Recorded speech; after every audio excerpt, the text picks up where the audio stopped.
I first met Michael Pearson at a Braemon event in Los Angeles in 2018.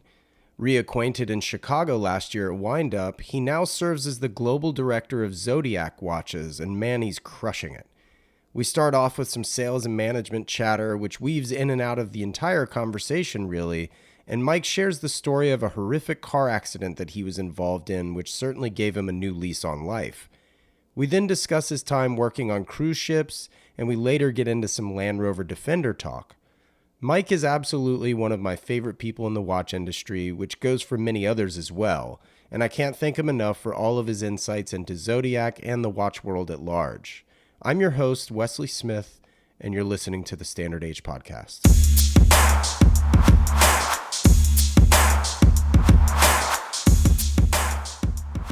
I gotcha. You got me? I got you. I got you. Mike, what's up, man?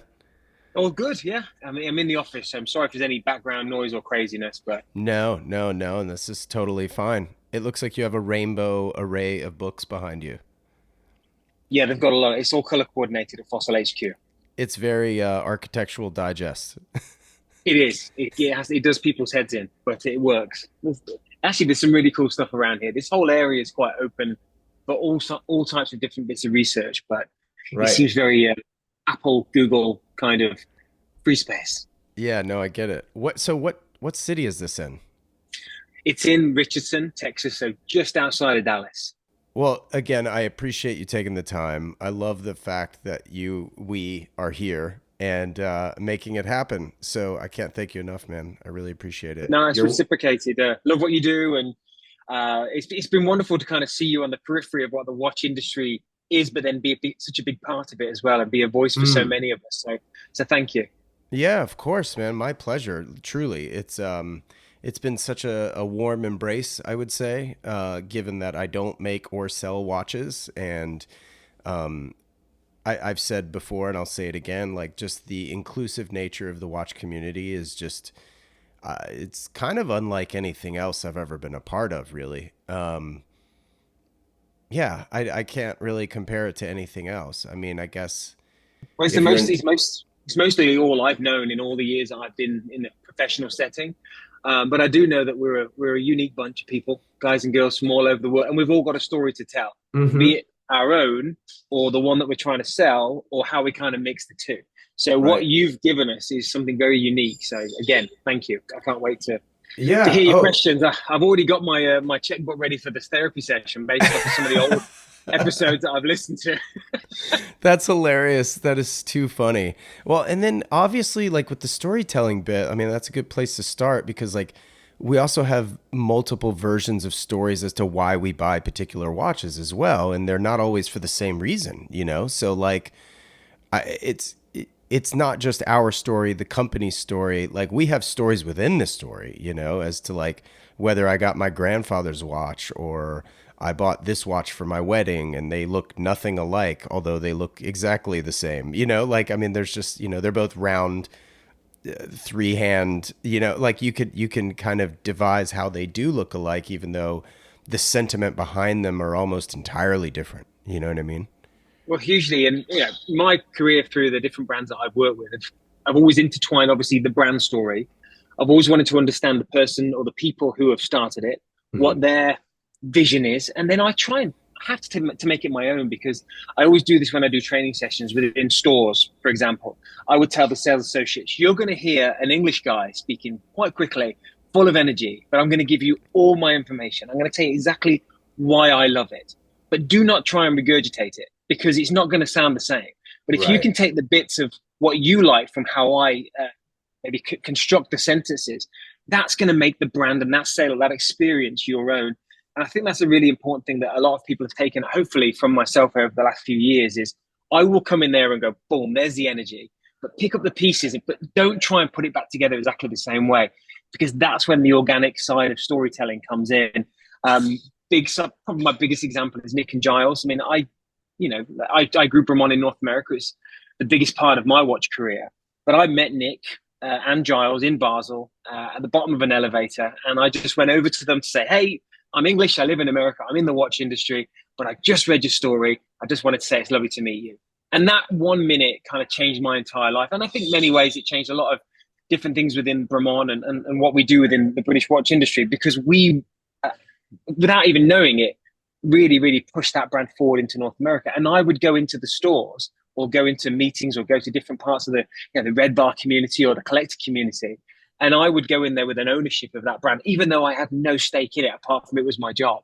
But Yeah. that really was the reason why people like myself and people that you've interviewed love the watch industry, because we can't just think of it as a paycheck.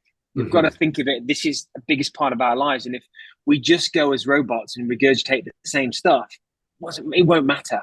Yeah. People buy people. It's all the old traditional adages that still matter today. Well, and that's a really solid lesson in management, just in general, for those having managed myself, in retail, like to go in and anytime you're doing a sales training or product knowledge type of situation, what you just said about not regurgitating what you're saying. Yeah. Hopefully them kind of absorbing how you're speaking about the product will hopefully create less regurgitation and more encouragement to have the same sort of passion for product. But it's also confidence in it as well. I mean, mechanical watches for a lot of the world. I mean, you just see my wife's a really good example. She knows I love watches, but I'll show her one. Oh, I like the color, or I like the strap, and she has no idea. For me, and she'll say she doesn't want to know, but she'll say I don't really care about how it works. I want it to really feel like it suits you, or if it was for me, it would suit me. And I love that honesty and that transparency. But you, especially, I think helped me understood. Your world helped me understood that it wasn't just selling to watches. So give you another good example. This is going back 15 years. I worked for a brand called Ernst Benz, and we sold the watches within the John Varvatos stores. Sure. I remember those. They were quite cool. We did some really great parties. Honestly, we could do a whole podcast of some of the parties we went to back then. But I went in there to do the trainings again with some of the sales staff. And, the guys and the girls who are in there are not from mechanical watches. They're from fashion. They're from, the beauty of the texture, or how it's all made and put together through John Varvatos' vision. But I did the training and the guy just stopped me and goes, I have no idea how to sell your watches. You could say this 100 other times. I don't care for them. Love them. It's too complicated. You're making it too hard. So, and I think I was still quite good at that point at telling a story, but I knew I was speaking watch. Wow. So I said, right, forget it. Forget the watches. What do you do? What do you love? And he goes, well, I am the suit specialist. I think it was in the Soho store, John Varvatos on Green Street, or Spring and Green. And I said, well, I need a suit. Stand with a suit. So he started going into the textures, the fabrics, the way it was cut, the different stitching, and what the inside of the color represents, or what the different facets that John Varvatos brought in from this era and that. And I said, stop. You're doing it. You're already doing it. If you say the word watch instead of suit, and you put this word in for the movement instead of the materials, right, you've sold me. Stop trying to sell a certain product or pigeonhole that you can only sell that one thing. Just use the way you envelop these words, because it's so beautiful. And I did buy the suit, and he ended up being a really great salesperson. But the idea was for me and people like us in this industry, we have to see that people see a watch, no matter what one it is something completely different. Color, material, history, heritage, price. Yeah, there's so many avenues. Yeah. But if you can portray the love of why you like it, they'll make it their own.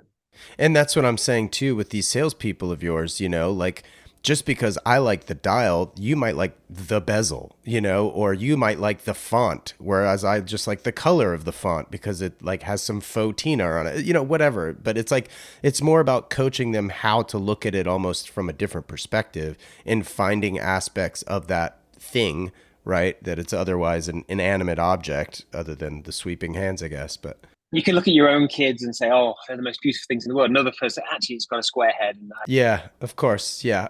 But you find what's beautiful within it, and then they will as well, be it personality, eyes, hair. It's the same with everything, cars and clothes and watches. We're all the same animal. Yeah. But I think what's beautiful about the watch industry is that there are so many stories to tell. Mm-hmm. There are so many angles to come from. And I think that's why I am now with Zodiac, and why I've, put my heart and soul into the last couple of years, because the name matters. And I think for 30, 40 years, it might not have really had the attention it deserves or deserved. But what we're doing right now is basically telling some of the old stories in a new way. And Fossil HQ, who've owned it since the early 2000s, they are amazing at doing materials and colors and seeing things maybe from a different angle. And so the story is as Swiss as it could be. The history and heritage is important as it is. But now you've got this American side of fashion. And if you marry it correctly, there's a space for it. And I think that's why the watch industry, on a small scale, we don't make tons of watches, but the watch industry that's part of my world, I've gone, actually, there's legs here. Let's have a chat. I think it's probably why we're here as well. Yeah, of course. And we're going to jump around obviously because you just provoked a couple different things I wanted to talk about later, but this is perfect because I don't know the actual like acquisition and or merger story behind. So Fossil, I understand obviously owns them, but was it an acquisition? Was it a reboot of a brand that lost its way? Like what, how did they go from like these really beautiful designs, what in the 60s, late 60s and stuff like that to today where they still evoke that sort of design ethos, but like the business aspect, the behind the scenes stuff, like what happened between 67 and 2005 or whatever? Like what was Zodiac doing?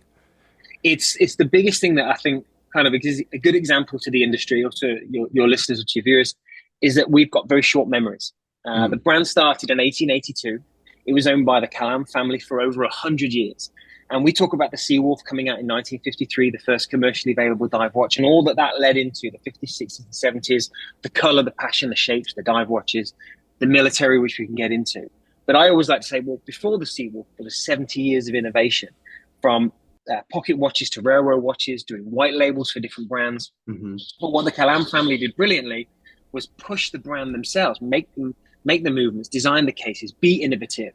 And what they did then, they were always the most approachable in terms of price points, always the most fashion forward in terms of they're always, and fashion forward might not be the right word, but they always look to be different than the rest of the industry. Mm-hmm. And they did watches for men, for women. They did some of the first moon phases, some of the first power reserves. And then it moved on into what we know.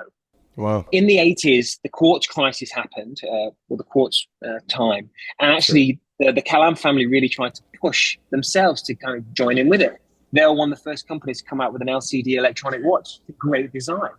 And if you look at some of the different companies that are out there today, they've some of the designs that go to the 70s and 80s of quartz. That was some of the way that Zodiac looked. But in the end, the passion for the family was lost through making quartz watches. They didn't want to keep up, and it was hard. And so they didn't just sell it, they got rid of it. And to this day, the Calam family have had nothing to do with the Zodiac name, the brand. And as much as I have in the last couple of years tried to reconnect the vintage community to what we're doing now, it's a big disconnect, and it's all gone. And you look at the original factory from the 60s that's in Le Loc. When you come out of the train station, you look up, on the hill is the old Zodiac building with the Zodiac name still on the side of the building. Oh, wow. Just today, it's an old folks home, a really high-end old folks home, but the name still matters for the region. So in the 80s, it was bought and sold to a company, and I won't go into names and details, but in terms of the 80s, it was owned by a company that really didn't care for Zodiac, and it basically dismantled just about everything that was good about it because they were trying to keep up with the quartz trends. In the 90s, it was owned by a couple of people. The main story I think will be good for some of your listeners to know, it was owned and distributed by the same people who distributed Tag Heuer. So a lot of the aesthetics of Tag and Heuer and Tag Heuer and Zodiac at the time were very similar. You think about the link bracelet, or you think about some of those old Formula One early designs. So Zodiac had some different dots on the dials to distinguish that clearly that it wasn't a Tag Heuer watch. So at the point of 2001, when Fossil bought the brand, and they bought it for just a few $1 million, which if you think about the scale and scope of the watch industry today, it's nothing compared to what the name matters or means to the industry. They bought a shell, they bought a name, they bought an identity that was kind of missed, not for Fossil's fault, but for the last 20 years since the Calam family had sold it. Mm-hmm. So Fossil did what Fossil do. They made great fashion watches out of this wonderful name. And they had no worries about it because it hadn't mattered for 20 years. But they made these fashion watches to a point where they were making money. And they were sold all over the world. But the community that you and I love, the ones that you and I might see at the Worn and Wound events or read on Hodinkee, they did not like these watches. They were like, this watch means X, Y, and Z. It was their first dive watch. It was these movements. It was incredibly important to us all. Why can't you go back to that? And it took Fossil a long time and a few different reboots to get to where they are today. Hmm. And what they've done over the last 10 years is invest back into Switzerland. And I think that's what I've really enjoyed telling the world, is that they invested in Switzerland, not just for Zodiac, but they had Fossil Swiss division. They owned Burberry and that licensing, and they had a few different brands that were deserved of names to be made in Switzerland in terms of cases, crystals, dials, so on and so forth. But the movements, they were buying in Solita, Etta, Valjoux, really wonderful movements that suited what these watches wanted to be. But it ended up being that it was hard with supply chain to do it right. So Fossil invested again multi-millions of dollars into buying Swiss Technology Productions, which was a movement which was Swiss in its core, but it had components from all over the world. So it wasn't I say this with respect, it wasn't the highest of qualities. It wasn't there to rival what Etta and Solita were doing within the Swatch Group or within Richemont or the independent scene, but they had this movement. And so what they did, and what we've done, especially over the last couple of years, is improve the quality of the components to where we are today, where, and this is just, I think a lot of people in our circle of listeners will know, next year, bar one model, every watch will be an in-house movement. And the components will not only be a level where it's just getting by, it's a level that can be ISO certified, chronometer certified, and that's going to be in multi-levels of complication as well. And so what we've done over the last couple of years is take some of those original designs, those wonderful, iconic hands, numerals, K-shapes, bezels, put them into some of the fun things that Fossil can do well. But now what I've wanted to do is legitimize what that name means and how Fossil look at themselves as custodians to the name, not just owners, but custodians. And I think that's where the community aspect really matters, because they don't see us as just trying to make a quick buck or making a fashion watch because it looks cool and playing off a Zodiac name. We are now building watches in Switzerland to a level that is befitting of Zodiac, and trying to not only tell the old stories, and you saw we've got the 70 years of Seawolf this year, but we're also pushing it forward with our own types of models. And what you'll see next year really shows the fun side of us, but also the way we're trying to really look after that name as well. But that's the long and short way of saying we owned it when it didn't matter, and we've had to find our way to where we are today.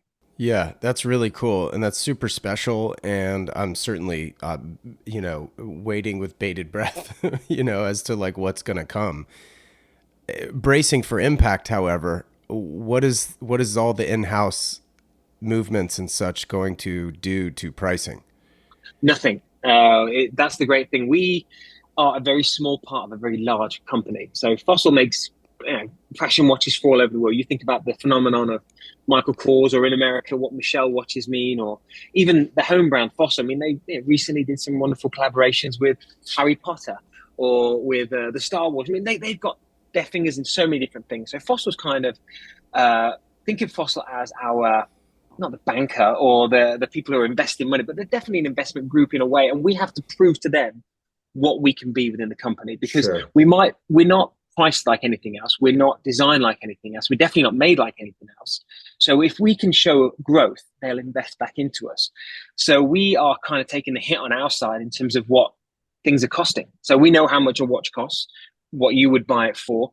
We take the hit on our side to make sure that we've got a level of pricing that sits where we are today. And we've already built that in for the next couple of years. So we can hopefully, by the end of next year and the year after, every model, bar a couple, will be still under $2,000. So the in-house movement doesn't mean it has to be FP Journe quality. It just means that we don't have to rely on a supply chain. Right. And that, for me, is the most exciting thing. We will see crazy colors. We will see great materials. We will see all types of different fun from Zodiac. But for me, as a watch person, we have a heartbeat inside of the collection now, and going forward, that means that we can go in any direction and still keep it at that price. Does that change in infrastructure much as far as like the actual manufacturing process goes? I would imagine it would, but if it's already set in place for other brands, then it may not affect you at all. So how does that affect production, and like how is this going to, does it speed it up or slow it down? I guess is a better question. Great question. What we've got right now, if you or any of your listeners, if you ever wanted to come and see it, we're just outside of Biel-Bienne. We've got two factories. We've got Antima, which is where we build the watches, and we've got STP that builds the movement. They're next to each other, right by the heart of where every other watch brand might be. We can see the Cartier Gold facility next to our building, for example. Awesome. But we have, you imagine, in Matrix where Neo gets his powers and he's trying to figure out how to use them. He goes guns, and he just sees space, and then there's shelves and shelves. We are that point where we've got space. So we are built to grow. So right now, this year, we'll finish 15,000 watches. That building could get us to 40, 50,000 watches in the next few Wow. years, which would still be a tiny drop compared to where Zodiac was in the Sure. end of the 70s, where they were making 250,000 watches a year. Is that So right? it's a really, really exciting place to be. But like anything of quality, from design to, the PO has been dropped, purchase order to say, we want to build this, 9 to 15 months, depending on the model, will still be the case for most watches to Okay. build.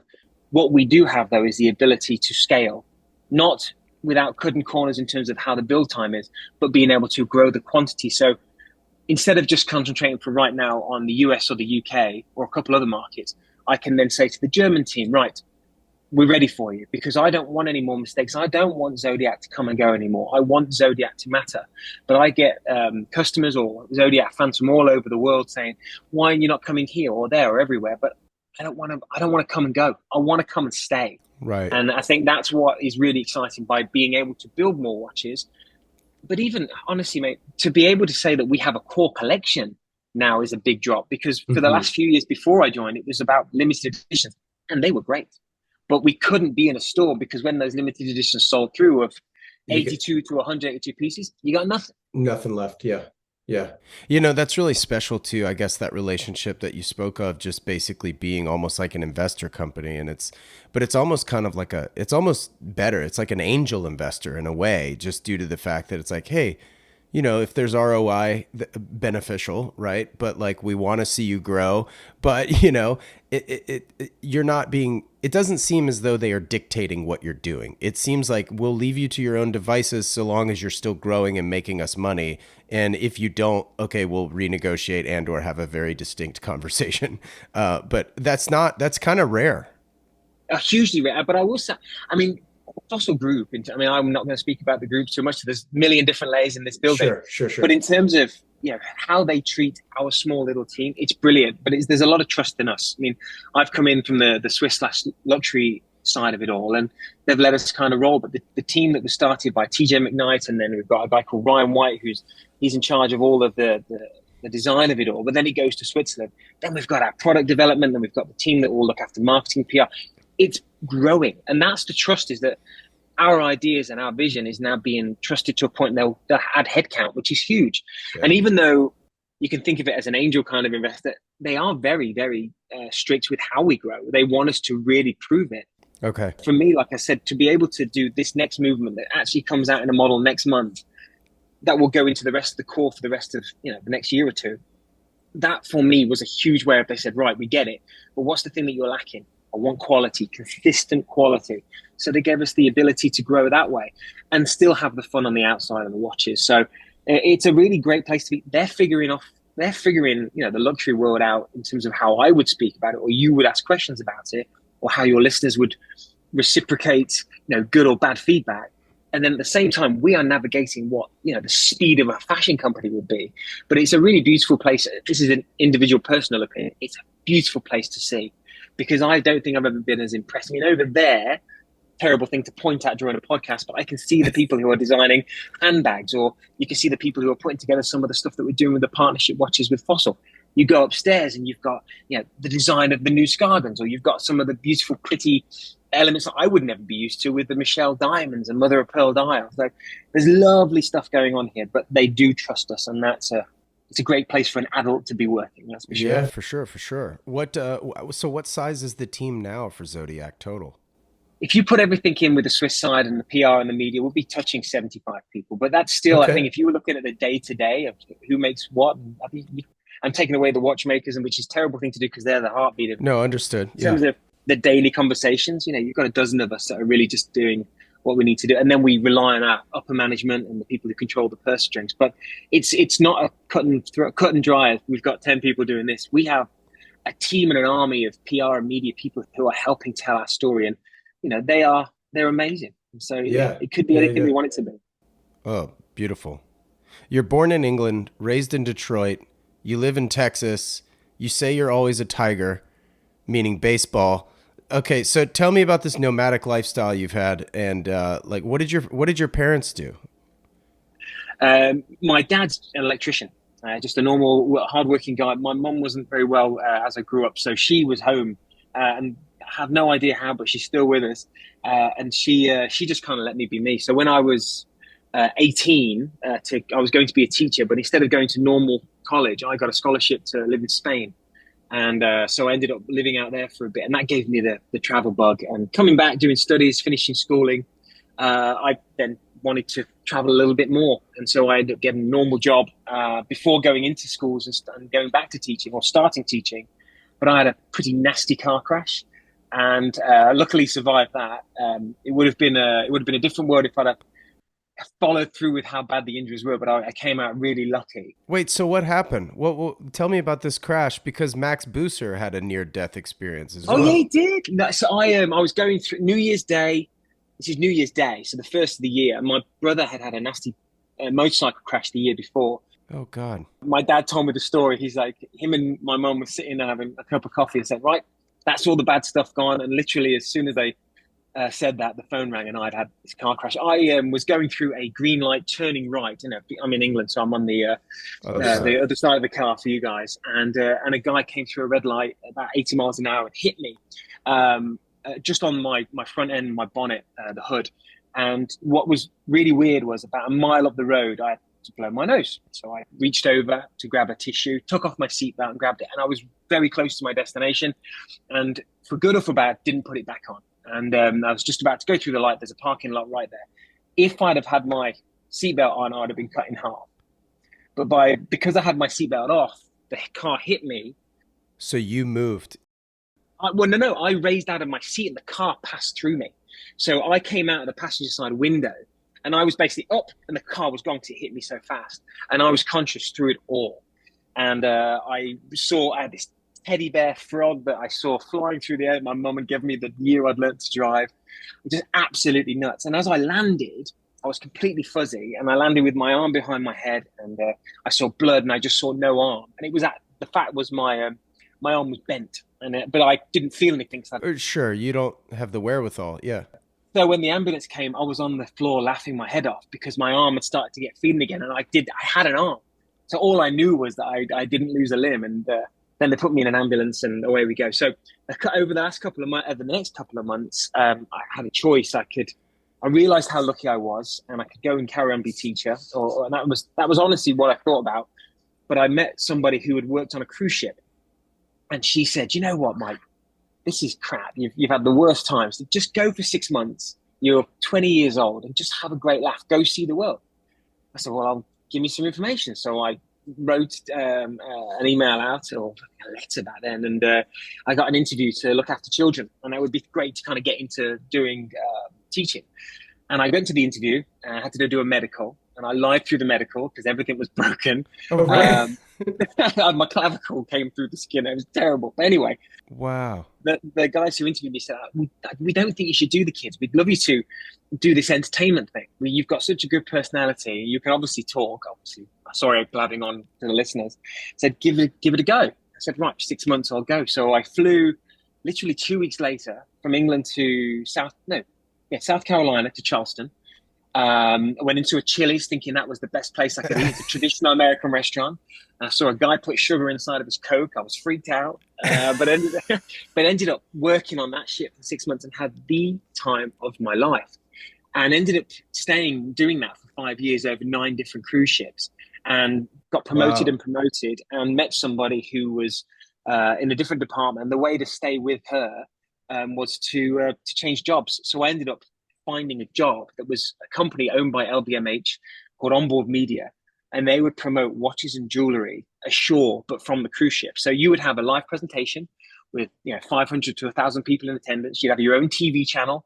You would do these seminars on watches and jewelry. You would do these desk hours and help people save time and money. That was how it was all about. And all the stuff that you could sell, diamonds and tanzanite and T-shirts and all that stuff, it was great, but it was watches.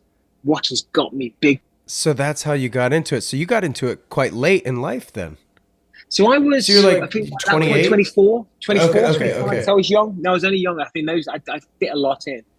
But the girl who I'd moved jobs for, she lived in Michigan. So to stay with her, I moved to Michigan. Did it all legally before anyone else. Sure. But when I got there, one of the brands that was that I'd liked on the cruise ships was that Ernst Benz brand, and they were just kind of getting going. And so I said, well, hey, I'm moving to America. I'm going to be close by. Should we do something? And he said, yes. So it was grand. And we opened up things like John Barbados and Barney's back in the day and a few independent retailers. The relationship broke down. The world went into a recession in 2008 with the economic crash. And I was sitting there going, well, what the hell did we do? So I said to the guy who owned it, his name's Leonid Hankin, great guy. And I said, just give us a credit card. Let's go and do something. We shouldn't be able to do this, but I know cruise ships are still pumping. So we went to the Caribbean and we opened up all these stores and made millions of dollars for the brand, which was brilliant. And we did things that during that time of the economic world, no brand should have grown, but we did it. And that was my training field. That was my way of understanding what watches, service, speed, storytelling, what the movements meant to certain individuals, what size might mean to another. And it was just the most incredible education you could ever have in watches, because the world didn't want you. There's a brand that no one ever heard of. You had a time where no one could afford anything. Hey, let's go do it. So we did it. And then that pushed me to go to Switzerland and Basel with the brand. And, we opened stores all over the place. I got to meet Gerard Genter sitting in the Swiss hotel. And that pushed me into meeting Nick and Giles. And then it was 10 years of my life with Bremont almost. So. Yeah, that's insane. Okay, so rewind for 2 seconds. What kind of car were you in? I was in a Peugeot 206. Okay, so a little guy. Yeah. In England, that was a medium-sized car, but it was. That's true. Well, by American standards, Oh, it's a roller skate for American standards, yeah. But I mean, I'll send you a picture if I can find it of the car, but it was just, the front end was just gone. Okay, so you've mentioned Bremont a couple times. I don't know if you remember. I think I met you for the first time ever at the Sunset Marquee for a Bremont event. So that was one of the most surreal days of my life. Now we can talk about what surreal life. I mean that's great that you say that when you met me, but continue. So not only did I meet you, but I don't know if you saw that outside of that hotel, there was a big hotel on the side of it. There was the Who were playing that night. Do you remember that? And I love the Who. But a special guest appearance was Liam Gallagher, who was, my band growing up. Oasis, yeah. And at that time, I'd just come back to Bremont. I'd left because I wanted kids, and we had kids, and there was no room for Bremont. We can go and talk about all that sort of stuff later. But we were doing an event to launch a watch that we did with the Hercules, which was fantastic. The Howard Hughes playing. Sure. What's the name? Yes, which was amazing. So we did it in LA. Anyway, so we're setting up, myself and Giles, I think the PR manager was there, and a few of the other team. And as I'm walking through the hotel back and forth, I see Liam Gallagher. And I'm like, no way. I've got to go and say hello. I mean, I've seen Oasis and him as a single artist, but I went over, just said, it's great to meet you. Just wanted to say thanks for the memories. Don't need any pictures, don't need any autograph. I just want to say hi. So that was me done. I was happy as Larry. Went back to Giles, sat down, and then out of nowhere, you could see Pete Townsend just over there having lunch. Liam's whole family sits right behind me and stops talking. Obviously not Noel, but his other brother, Paul. So I've got all this happening. And then on the radio, you can hear Queen playing, which is my favorite band of all time. So I've got Oasis, I've got The Who, I've got Queen. And then Giles gets a phone call from Ronnie Wood from the Rolling Stones, because we did a watch with him. At that time, I'm thinking, what the bloody hell is going on? Exactly. So I mentally couldn't take this. So I was like, right, I'm good. I've seen them. I've seen him. I'm all good. And I walk away to set up the event, and I pick up this British flag, and the wind picks it up and it wraps around my shoulders in a weird way. And the entire band, the Who band, walk past me whilst I'm wrapped in a British flag. And they just start laughing. I'm like, I have nothing to say to you right now, because if you've ever seen the Who's iconic images of the 60s, like there's a picture of them draped in this British flag, and there's little old me with British brand. But then that night ended up being one of the funnest nights, because in LA for that brand to have launched there, and there was a great cast of crew, some celebrities that were there as well. But I knew that, this industry is not like any else, because you can meet people that you would never imagine. And then I meet you. Well, and I mean, the icing on the cake's got to come from somewhere. But well, what's funny is that they what year was that? Do you remember what year that was? Because I have no idea. What was COVID? 2020, 2019? So it was about 18, 19. 18, okay.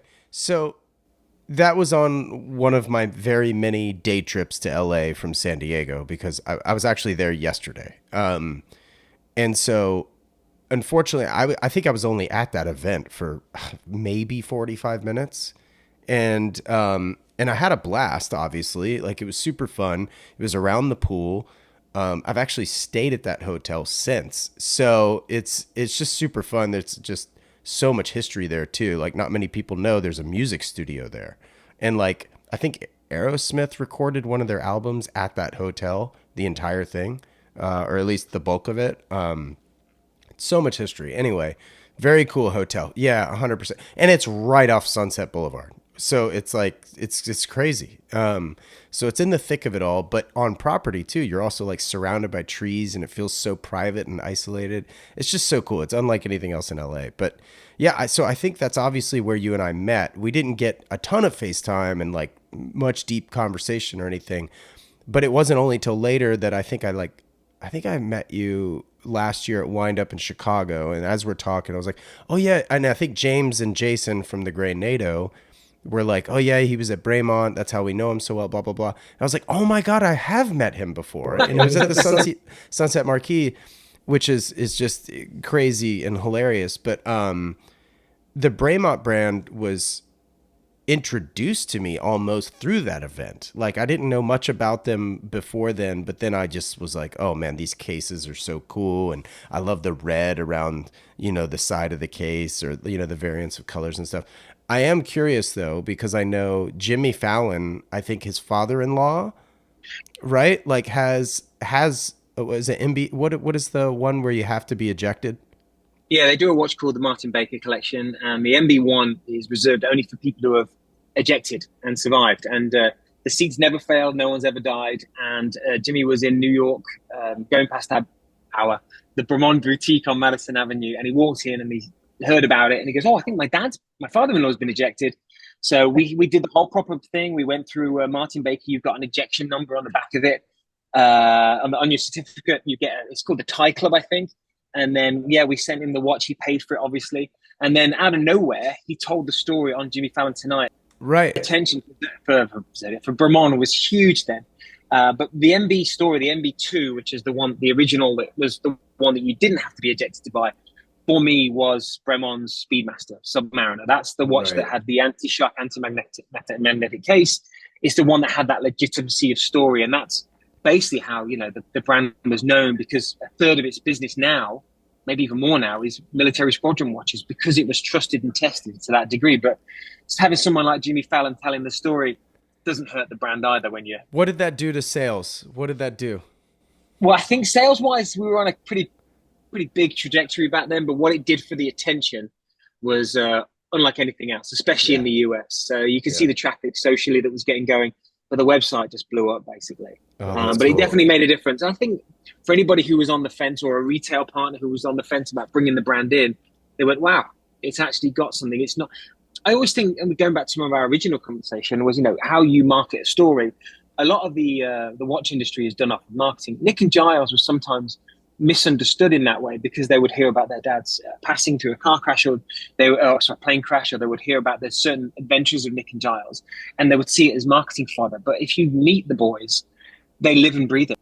Mm-hmm. Father obviously passed away through flight, but they are pilots, they are nautical engineers, they are financiers, they live in different circles, they appreciate military, they appreciate engineering, and they wanted the watch to come back to the UK. And so as soon as taking that story as my own and putting it onto other people, they understood that legitimacy. It was great. But sometimes hearing it from a late night talk show host can sometimes be better than me as well. So I completely understand. Yeah. And it was cool because I knew exactly what he was talking about when he was telling the story. I was like, I can't believe he's talking about Braemont. Like, this is amazing. Like, of all people, Jimmy Fallon. But what is one or two major takeaway you took from that experience working for that brand?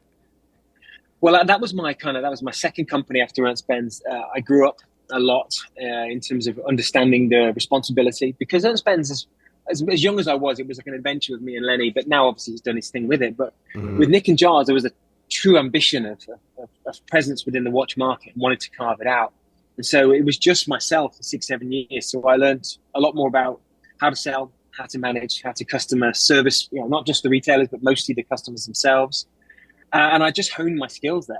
And so if I was going to say, what did I come out of it? I came out of it as a better person.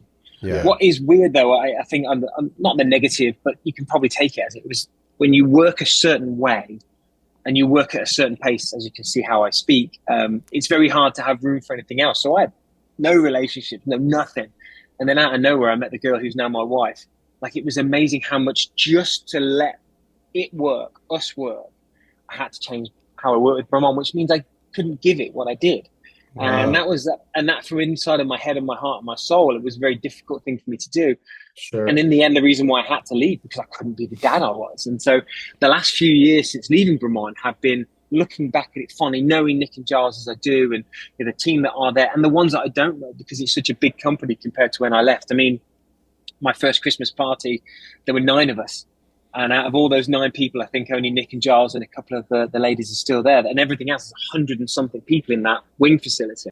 Wow. But I will take genuine love of the watch industry from it. And, this industry is very Swiss dominant. And I work for a Swiss brand now. But I think with Zodiac, having American ownership, I do think that we have to sometimes open our eyes to the German side of it all, the American side, the British side. And see, it doesn't just have to be one way. It doesn't have to just be strict Swissness. It can be a little bit more fun. It can be a little bit more open. And I think that's what I left Brahman with, as a more rounded watch person and person. So how has fatherhood changed you then, aside from slicing up your pie of time each day, and focus? That's all I've ever lived for. No matter, you get a point where you kind of just don't think that it's going to happen because you work a certain way. Oh, you're the watch guy. You're the watch guy. So in my bio that you read out from my Twitter, I spent my time watching baseball. I learned how to grow Brahman through going to cities and following the Detroit Tigers around, and Aston Villa, my soccer team, that became an identity, or the music I listened to. But as soon as you have my daughters, and one's 7 and one's 5 now, I don't matter. I've just got to be the best example of them. So everything I try to do has got them in mind. I think to a fault at some point. There's no selfishness anymore. Whereas before, it was all good-natured selfishness. The only thing I had time for was my job. Now the selfishness is dissipated to it's just about them, which can sometimes be a detriment to the last few years, especially through COVID and finding yourself in the industry again.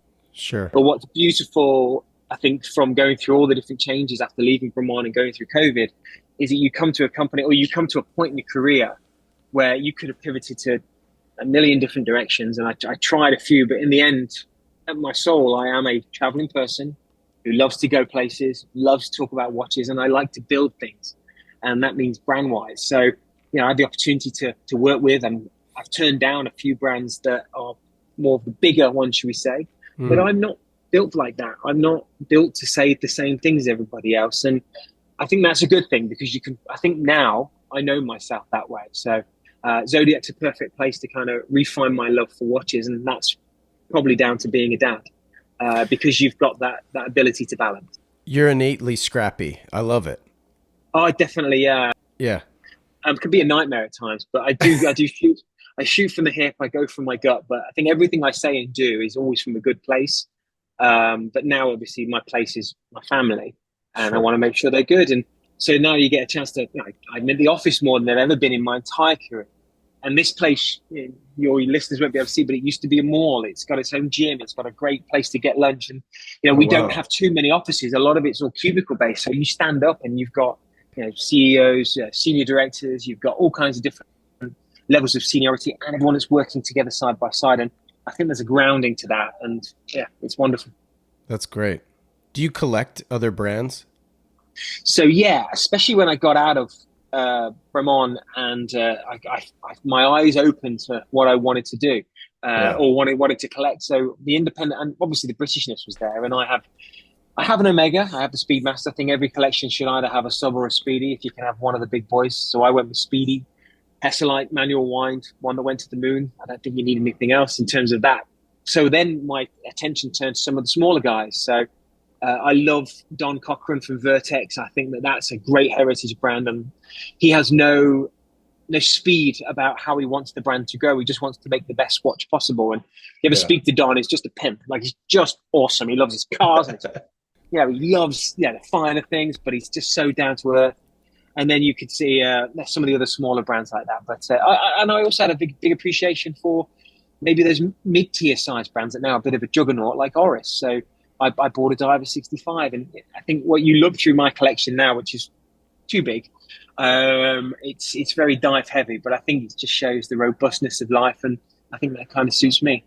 Yeah, I mean, if they could take a beating, I mean, it just makes it that much more versatile too, They've all got a scar, they've all got a ding in them, Right. and they don't sit there in a box. That's for sure. They get worn. It's funny, I have a buddy who just got an Explorer 1 as like his first, big boy watch, right? Which is like arguably a great only watch. And I saw him, I think he got it like a month ago. And I saw him last weekend and I was like, "So Nick, have you scratched it yet?" Oh, And he's like, "Yep, day one. He scratched the clasp." And I was like, "Good, get it over with, man. Now you can abuse it and love it and it'll never leave, That's great." goes back to the kids when they fall over and they break their perfect skin on their knee. You're like, well, that's the first one done. Yeah, for sure. So let me ask you this. What exactly is your job title there at Zodiac? So I'm global brand director. So when I first joined, I was jack of all trades. I wanted to make sure that I would do things like this. I would lead the PR media kind of ideal of what we wanted to do. And then it would be strategy in terms of how we wanted to build the collection. And that's what we've now got. And then we've got the sales. So I would do I wanted to open some stores. So I went old school, bag under the shoulder and under the arm, and went out and did the shows. And now that we've got sales staff in place, more of a media PR team, we've got the collection purring, we've got the team in Switzerland understanding the vision, alongside TJ Ryan and myself, we have, I've now got my attention turned elsewhere. So I can tell people I'm not here to sell. I'm not here to market. I'm here to help the brand grow. So my whole title is now becoming what I do, which is, direct that brand to be bigger. So some of the first conversations were a lot of no's to a lot of countries who wanted the brand. Now it's about finding what's the next step. And so you'll see some of the stores that we've opened across North America. And now I'll look to places that I know that are familiar, such as the Caribbean, and getting that team strategized. The UK is up and running in a small way. We've got plans to make that bigger. The Italian team have a couple of stores. I want to help them. And then it's just managing the Germans, the French, the Spanish. Because if, like I said earlier, they are juggernauts. And if you get it right there, it can grow all over Europe. Sure. And then you've got the big animal on the hill, the Middle Eastern market, which is huge, and Asia's waking up, and South America that always likes a good looking watch with a bit of color. So there's so much to do. But brand director basically just means I've got to make sure that this is, I am on the bumpers down a bowling alley as you're learning to bowl. That's my job. Are you okay? So fair. Are you responsible for hiring those salespeople, or do you now have like a sales director that hires those people? We now have a sales director that's in there, but that team is managed by someone that would look after a couple of brands, and then there's a branch of that. But I will be a support arm to that sales team. I will implement the training techniques that they will use to train. So it's lovely. You kind of, you roll them up, and then you go, this is what you have. I'll know that I'll talk about the brand my way, but this is the direction of it. This is the idea of it. This is its history. These are its standing points. These are what we're proud of. Make it happen. So you just got to give all the tools, and that's what we're working on right now. So Zodiac's in a very different position than Standard H, obviously, because you guys have your history, your heritage, and the whole story, right? Spanning over 100 years at this point. How do you go about finding the right retailers to carry you? And do you deal with rejection ever? Like, Everybody does. Yeah, I would imagine you have approached certain vendors and they're just like, look, we don't have space, or we don't have budget, or you're just not our vibe, like whatever the case may be. So like overcoming that objection, or even being in my position where like wholesale is something I'm interested in growing, for example. So like what advice would you give even me, for example, when I'm approaching people that don't even know who I am? My biggest thing that I've always said when I'm looking into getting into retailers is I'm an educator, like I'm a storyteller. So, and I've said this on a few podcasts over the last couple of years, I've always thought of myself as a bit of a vampire. Like, okay. I will not cross your door unless I'm invited in. But once I'm in, Let me have the room. Let me show you what we're all about. And I think that's the nicest place to start, because if you have this really cool product and you've got a great story, you're going to be told no 99 times out of 100. Mm-hmm. But that doesn't mean no forever. And Mm-hmm. never take it as that way. Don't take it as any type of offense, or they might not be financially there. They might not have the retail space. Space is a premium in any store, no Sure. matter what you sell. But also they might not have the time to give you the attention that your brand deserves. And they know that. Or at the end of the day, they just don't know enough of you. So it's patience.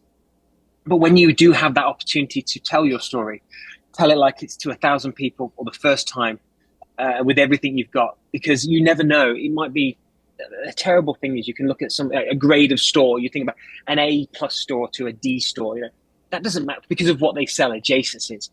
But I've always been a big proponent that those people that are getting going, in the end, have an eye on the crown. They want to have Rolex. They might have ambition to carry the greats like Jaeger or any of that Omega, but they might need a price point that they think they can sell. And I think that's where Zodiac is quite unique. My biggest pushbacks for Zodiac are twofold. Number one, they've seen it come and go, and they want to have trust that it's going to be here to stay.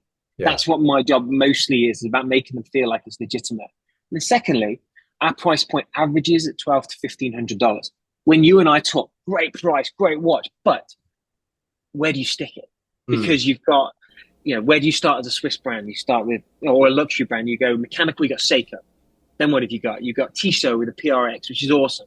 Then there's a bit of a jump where you've got Longines, and you've got Hamilton, and then you've got entry-level Tag Heuer, or you look at, say, where Oris. Yeah, I was going to say Oris, yeah. Tons of it, a Doxa to a point. But there's nothing, and I mean nothing, really where we are. And I think that's where I come as a positive, but also then the customers, the retailers are, well, do I confuse my lineup? Do I add you because I've got, this brand here? Does it take sales? So there's always the negotiating. There's always the chess match. And people are finding that. So our price point's very unique for a lot of the market. For you and I in Wind Up, the benefits of that price point was brilliant. Because people go, it's not crazy, but it's a good chunk of change. But it doesn't matter because you're not there to compete with anybody. People are out there to discover you. In a store, it's got to be the same makeup that represents the person selling it or owns the store. It is kind of interesting too, because price and perception are so, they equate each other so often. So how do you balance that, like perception on one hand and then bang for your buck on the other? It's a delicate balance. And I think, we have like this STP 1-11, the movement that's in the majority of our collection. It starts at just under $1,000 in our Olympus model, which is a 3-hander. Case has been around since the 60s. And then we've got the Super Seawolf collection. This is where we have to be better, because we lost in the 90s the name Seawolf to Breitling. I also lost the name Aerospace. People looking after it didn't have the care for the name. So smartly, the name Seawolf and Aerospace was taken. So we have a lot of Super Seawolf if it's a dive case. And then it's the Super Seawolf GMT, Super Seawolf Skin Diver, Super Seawolf Pro Diver. So what we need to do is differentiate that name into the categories that reflect that pricing. And right now, our skin divers and our compression divers are quite similarly priced. Actually, they're the same prices. And what we're doing with the compression, with the new movement, is giving it a little bit more oomph, and that'll give it another $100, which will distinguish from the skin to the compression. Then there's the Pro Diver, which is our 300-meter ISO certified diver.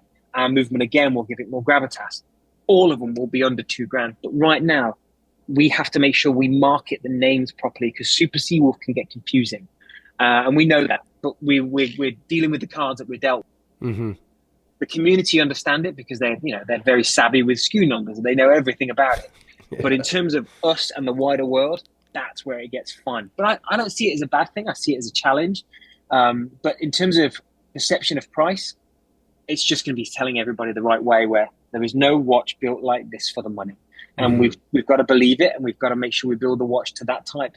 I had a gentleman recently, George. He's the manager of Oliver Smith in Arizona. He did a podcast about Bremont, and he said, I remember a line from Mike. He goes, we want to make the watches that we market. We want to make sure this watch is as good as the ones we talk about in the marketing spiel. And I love saying that about Bremont, but now with Zodiac, it's a different thing. It's like, I want to make sure that when you pick up a Zodiac and you turn the bezel, or you turn the crown, or you look at that lume, you go, how much? This is not. This should be way more. Right. But not to cheapen us, but to make people feel like they've got something really special for their money. And that's always been Zodiac's mantra. You think about when the Seawolf came out in the 50s, the reason why we were picked up by the US military and were huge through Korea and Vietnam is Seawolf was a $69 watch that could go to 200, 300 meters, and nothing else in the market could. So it was trusted, it was a tool watch, it looked great, and it was affordable. So we're doing that modern version, non-military, with a bit of fun in color as well. That's cool. I jokingly say that Standard H is an aspirational priced good, but a bargain for a billionaire. You know? You do make some bloody good stuff, mate. I just think that I got to make sure, I got to try some more stuff on. I've got these big shoulders and this 42-year-old body. I've got to get myself going on your stuff. Oh, trust me, man. We'll sort you out in 6 weeks when I see you in New York. So we'll get you squared away. Which is hard to believe, you know, it's that close already. I cannot wait for it though, because it means there's going to be cool weather. Yes, exactly. I'm going to Maine in a week, and I just talked to my friend who I'm staying with, and she's like, it's already like, it's still 80 degrees outside. I'm like, this is not cool. You live in Maine and it's September, but you know, 106 degrees here in Texas. Yeah. Oh my God. So how does Zodiac go about rolling product out? Like, is it always a scheduled type of event? Is it by collection? Is it just, okay, R&D's up, so let's roll these suckers out? Like, how do you guys do it? Great question. So like I said before, a lot of what we did was on drops. So we would do a limited edition with Hodinkee or Worn and Wound, or we'd do something with a store. And then between it, there'd be a couple of models that would come out. They were going to be released when they were built. Right. And I think to a degree, we are still going to do that, but we would then be more smarter about how to market it and envelop it. We've also got a wider eye. We've already started to develop product for 2025 this week, and it's fantastic. And I was just talking to the rest of the team today, this morning, about what we're doing for next year and how we will position those different stories to tell. What we don't have in the industry anymore is a Basel. We don't have a place where everybody can go. We obviously have Watches and Wonders, and we have a certain a level of show, but there's nowhere that's for everybody right now. And so that's the position where you got smaller brands like us, or you've got independent brands that aren't part of a group that can't quite afford that $3 million booth inside of Watches and Wonders. So we have to be very smart how we market it and where and how we release it. For example, start of the year, we did a watch with Rowing Blazers. We launched that during Paris Fashion Week, and that sold out pretty quickly. But what that did is it kind of got the attention from the non-watch community because it was from something very unique with Jack Carlson. Then we did that rainbow-colored skeletonized watch, which in all honesty, shouldn't have worked, but the watch community picked it up and went, actually, it's nuts, and it's so cool, and it sold through really quickly. And then we launched the C-Chron. This was a legitimate chronograph. There's a heritage piece from the 60s. So there was a lot of thought of commercial, crazy, show them what we got. And then boom, it hit. And then there was core models that came out. And then obviously we had the fun of the summer with the white ceramics. And we've got this time of the year, we're talking about 70 years of the Seawolf, because, you know, you look at what Blancpain did recently with their 50 Fathoms anniversary pieces. They're big money. They're big complications. We're not there yet, and I don't think we should be. So we have a whole collection of Seawolves or Super Seawolf Skin 53s that have got bronze. We've got different colors in the core, and then we've got another one that will come at the end of the year. And we've teased that in one big bulk. And for the first time in a few years, we've actually shown something before it's going to be released to show that we can do it. Right. And I think that's what next year will be. We will show certain parts of the year in a better way, but I still think that with the size we are and the uniqueness of our designs, that every single time we release something, I think it needs its own moment until people understand the pure coreness of it all. But next year we'll add, like I said, the movements get better throughout it all, or get different because it's all our own. But the colors and the materials are so unique that they need to be told in a story. So if you go, right, it's March, it's traditional Basel time, let's tell you everything, people will forget it. And we've got too much competition out there. So for right now, we will market each project or story the right amount of time before it's released to give it its time in the sun. Because you know how quickly things can get buried on Hodinkee or Worn and Wound. There's just so many stories. Yeah, there's a lot of noise. But I guess like what you don't have in Basel, you do have on the internet. Like everybody's got the internet. So like, do you spend much time focusing on the marketing aspect and the avenues to which to market? So are you looking at like, you know, cost of acquisition of client type of stuff online, or like, are you? The beautiful thing with the Fossil Group is there's a department for everything and everybody. And I think Fossil Group want to understand who would buy a type of watch like Zodiac. So we've done all types of surveys, Sure. done presentations internally to the whole marketing PR team, to our management team as well, the ownership group. And they're great because they can then help us understand it. What we know is that if we have 15,000 watches, there are billions and billions of people in the world, the 700 major watch brands that are out there. We know that the watch market will know who we are if we do a good job. What we also need to do, because of the people that we've surrounded ourselves by here at Fossil, is to let people that are not watch community know who we are. So we have a certain small budget. So we have to find that through Andy Mann, who's our ambassador, and the team who would tell our story on a visual side, to the people who tell our story within GQ or Men's Health or podcasts like yours. So it is a strategy that we're going to get better at. But what is lovely is that today we're recording it on, what day is it today? Wednesday. Yes, I think the 6th. The 6th. Yeah. Sorry. Fossil Group, if you go onto the line, you'll see a whole new campaign that's going to be launched today for the whole group. We're not part of that. But what it is that Fossil Group, if they get it right, they will speak to the world with part of that repertoire. So then we follow through with different stories that are coming. But yeah, marketing's a huge thing, but budget dependent, how the world buys. Online was where we lived and breathed through COVID and just past it. But retail is king, and those 12 inches of glass for me are the most important part of the world for the whole industry, where you can fall in love with the watch and touch it.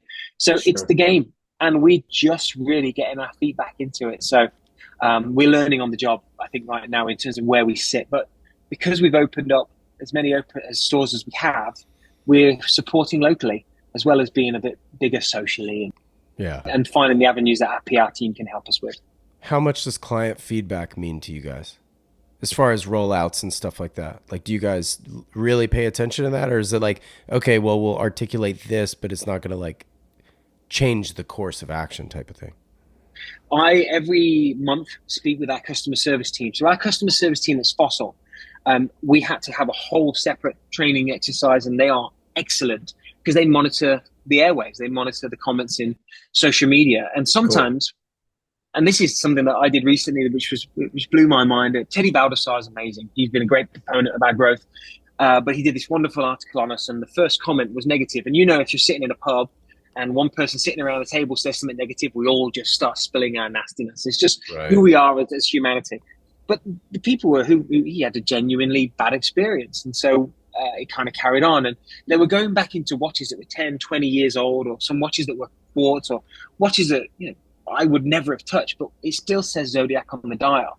So I went into the comic sections, not as Zodiac, but as me, which was like going into a minefield or a mosh pit, like people are just jumping all over you.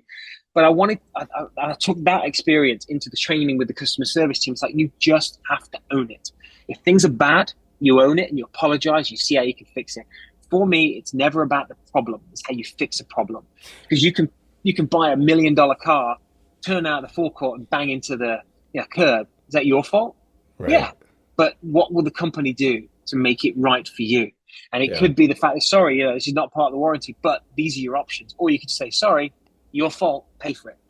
And it ruins the whole experience. For me, customer service is about communication. And so the team here are going to get better at it. And, how you fix or talk about a Fossil watch might be different to a Zodiac, but the whole preface of it all remains the same. Just look after people, man. They'll look after you. There's no problems, just opportunities, right? Always. I mean, some conversations are longer than others, but I like it. So here's a general question, not necessarily about Zodiac, but answer it how you like. There are so many designs within the watch world that lean so heavily on their heritage and like where they came from, and looking back, romanticize. How do you balance like that heritage and or keep things fresh? Like how do you do it without just harping on the past all the time?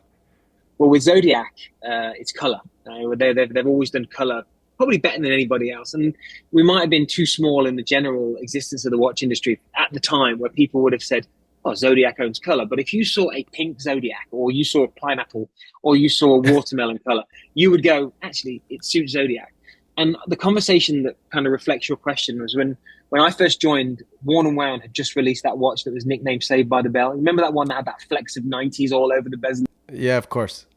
And I spoke with the marketing team and with Worn and Wound, and they said, "Man, we spent weeks and months doing this photography, and the watch sold out in a second. And we wanted to tell this story." And I said, "Are you mad that you sold out? Or are you mad that you didn't see the company, or they didn't see the pictures out there? You didn't get this moment in the sun." And I think genuinely people needed to see this photography because it's phenomenal. Mm. But my only line to them was, just look at the evergreenness of it all. Because if you go through the color, I mean, I'm wearing a seafoam green right now. If you go through the color, you will see Zodiac. And so last year we did meteorite dials, we did titanium cases. This year we did ceramic cases. If you look past those materials, you should see the brand. And I think that's what we do really well. We do not take apart our brand or completely disrespect it, because the story of Zodiac is strong. But I do think at this level of growth, we do need to look at what was the best of us to make sure that we can push us forward. So the dial material, the case material, the way that we finish the bezels, the way we do the loom, the craziness of colors, it should all feel like Zodiac no matter what. And that's the balance we've got quite right now. And you'll see more of that going up. What's your favorite watch in the mix right now for yourself? For the Zodiac collection, last year, the titanium pro diver that we did, for me, was one of the best watches of the year, especially because a lot of titanium got released, watches and wonders that we didn't know about. Right. But that one there, it was the first time we did a watch that was $24.95. But if you look at it, ISO certified, chronometer certified, grade 2 titanium, loom was nuclear. Like, it should have been a $4,000 watch.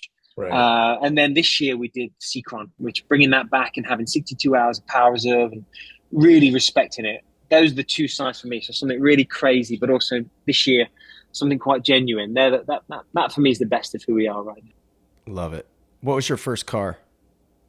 Oh man, I had a Ford Fiesta from 1974. It had a foot pump on the floor to get water on the windshield. It was that old. We bought it for £150. It was nothing. It was a crap car, but I loved it. Unbelievable. Yeah, that's everything when you're that age, My mum and dad, my dad, I think he went to the scrapyard and found brand new bucket seats from a newer Fiesta, put them in there, and it was just gold. Oh, that's brilliant. Small and tasty. But I brought over my Land Rover Defender from England to Dallas, so I drive around Dallas in my TDI 90, and I get some funny looks, but I love it. What color is yours? It's blue, deep blue. It used to be an ambulance in the north of England, so it's got some miles on it. It definitely needs some work in the undercarriage. So if any of your listeners are listening and can help me out with a little bit of rust, I'd appreciate it. But in terms of coming back to America from England after COVID and wanting a bit of home with me, that's my dream car. It's not beautiful, but it is to me. It's loud and it's boisterous, but it's just a little bit of England. So one of my best friends had a D90 that was completely restored. I think his was a 94 or a 97. I can't remember. Either way, I think there's somebody in Atlanta. Granted, his backlog is crazy. So, I mean, you might as well call him now and you'll see your truck in 5 years probably. However, I think he's in Atlanta, and I can get his information for you if you ever need that help. And maybe he could just piecemeal it together little by little and not give you the wait list. But have you geared it for the highway as well? Have you done that? Oh, yeah. Yeah, but it's quite funny because you're driving down 75 here in Dallas, and I can't really go in the fast lane. Right. It's a tractor. Oh, yeah, I get around fine. But right now, the only problem being in Texas in that car is there's no air conditioning. Oh, I know. My air conditioning is flaps that come up, so it's like sitting in a convection oven. But the engine sound, I mean, it's got every single piece of service history. It's right-hand drive, so going to Starbucks is hilarious, trying to reach over and grabbing a coffee through. Yeah. But don't forget to put your seatbelt back on, right? With the reach over. Yeah, I've always got my seatbelt on now, that's for sure. Oh, wow. That's crazy, man. That's so cool. All right, last question. What have you done recently for the first time? What have I done? We just sent my 5-year-old to school, and for me to see both of my kids now in big school, I know there's all the jumping out the plane or doing all sort of stuff, but to hold my daughter's hand, who is like, we're not having any more kids. I'm a little too old, which is great, but to walk her in the school and just see her, I'm like, that first part of my life is kind of not done, because it all starts again. But you're like, yeah, we got to this bit. So to see her walk into school just this week or last week was brilliant. So it's the first time I've ever walked my 5-year-old into school. Oh, that's great, man. Well, Mike, I can't thank you enough for the time. This has been super fun. You're a force of nature. I love it. Every time I'm around you, you bring a smile to my face, and so many others as well. So you're just a positive light, man, and it's just a pleasure to know you. So thanks for taking the time. It's been an absolute honor. And my only advice to any of your listeners, if you do half speed on the podcast, you might catch most of the words I'm saying. But I do apologize if it's a lot of blabbing on. Fair enough. You guys are carried at Toppers, right? We're in Topper Jewelers, yeah. How miserable is Rob Kaplan? I've known him. I went to his wedding. I've known him for all. Is that right? You went to his wedding?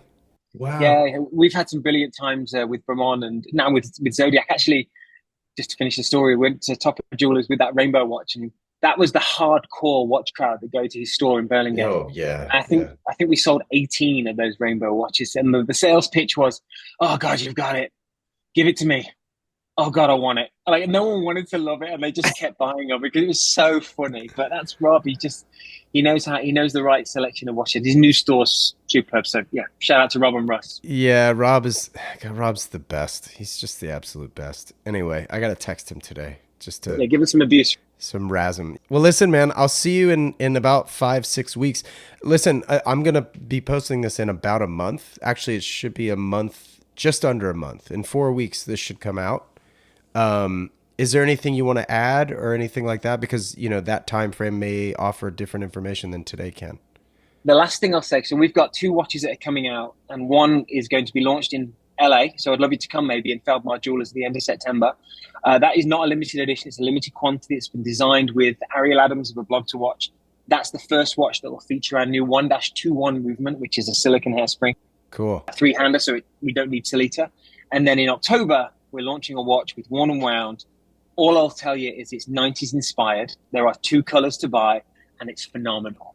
And so those are the ones I'd kind of look out for. And if it's sold out by them, I apologize. If it's not, grab it because it's just the most fun watch we could release this year. Amazing. Well, send me the dates on LA so I know that if I'm in town or not. Definitely, yeah. We're finishing that all today, so I'll let you know. But to all of you listeners, thank you for all the support. And if you ever need anything, you can find me on Instagram pretty easily, Mike Pearson 6, and I'm always available for any questions they might have. Awesome, man. Thank you, brother. I'll see you soon. See you out there. This wraps up this episode of the Standard Age podcast. If you like what you heard, I'd love it if you'd share it with a friend or two. And if you have a moment, please rate and review the show as it helps others discover these episodes. It absolutely helps far more than you realize. Shout out to Jensen Reed and Super Beautiful for the theme track. Thank you so much for listening, and I'll catch you in the next one. Take care.